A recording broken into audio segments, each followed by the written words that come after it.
After 2 months of meeting and testimony from nearly 6 witnesses, the House of Commons Standing Committee on Justice and Human Rights has tabled its report in the House of Commons on how to deal with the problem of online hate.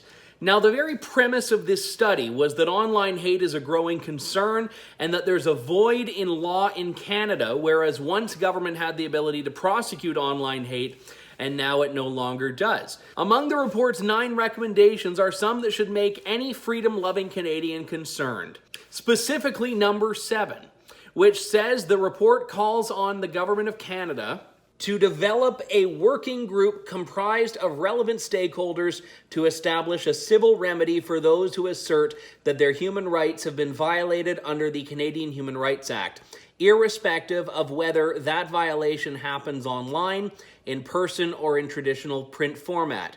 This remedy could take the form of reinstating the former Section 13 of the Canadian Human Rights Act or implementing a provision analogous to the previous Section 13 within the Canadian Human Rights Act, which accounts for the prevalence of hatred on social media.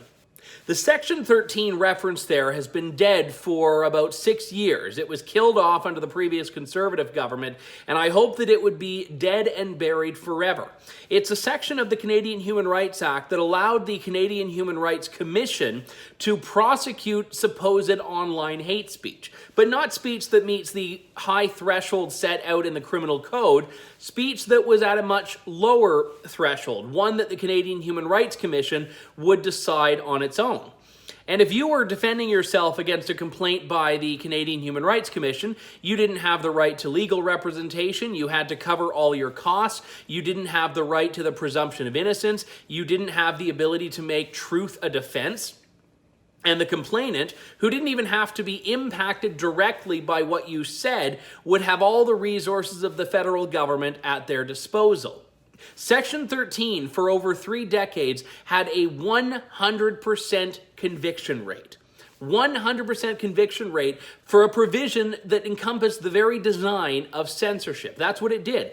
In the later years of Section 13, it was used to prosecute bloggers, except the Canadian Human Rights Commission was actually going on to forums and posting content that was itself offensive to try to bait other people into responding with something that might have been equally offensive so that they could prosecute. This was an absolute sham. It was the very portrait of injustice, yet it purported to be standing up for human rights. And now the Liberals want to bring Section 13 back. Except it's not enough just to bring it back the way it was. The Liberals on the Justice Committee have actually invested in it a desire to see even more power put into Section 13, specifically turning social media companies into state enforcers. Here's another recommendation from the report: that government establish requirements for online platforms and internet service providers with regards to how they monitor and address incidents of hate speech and the need to remove all posts that would constitute online hatred in a timely manner. This means that what the government wants to do is actually empower social media companies, and not just empower, force them to make determinations of what apparent hate speech is and purge it from their platform. So it's not even like there is an adjudication panel that's taking place, shambolic as it may be. The government wants to make big tech into state enforcers. Now, there are a few different outcomes in this. Either government will be able to go to tech companies and say, delete that, delete that, delete that. Or what's more likely to happen is companies will decide, we don't want to deal with the hassle of the Canadian Human Rights Kangaroo Court, so we're going to delete content on our own preemptively. And all of a sudden, it is users, people in Canada who want to post online, that are now dealing with state censorship enforced by supposedly private tech companies. That's what's at stake in this proposed supercharged version of Section 13. Now, to make one point clear, with only a few sitting days left in the House of Commons calendar, it's unlikely this will turn into any proposed, let alone passed law prior to the election. But this does prove itself to be a precursor to something the Liberals may do if they are re-elected, which is to take aim at free speech under the guise of hate speech. Except this report contains no definition of hate speech. It says the government will have to figure that out down the road. The fact is, we already have a definition of hate speech on the books in Canada. The Criminal Code of Canada is very clear on it. The Human Rights Commission can only fill a void if we want to lower the bar and have a sub-criminal level of hate speech, in which case speech is no longer free in Canada. Unfortunately, this is a very real problem.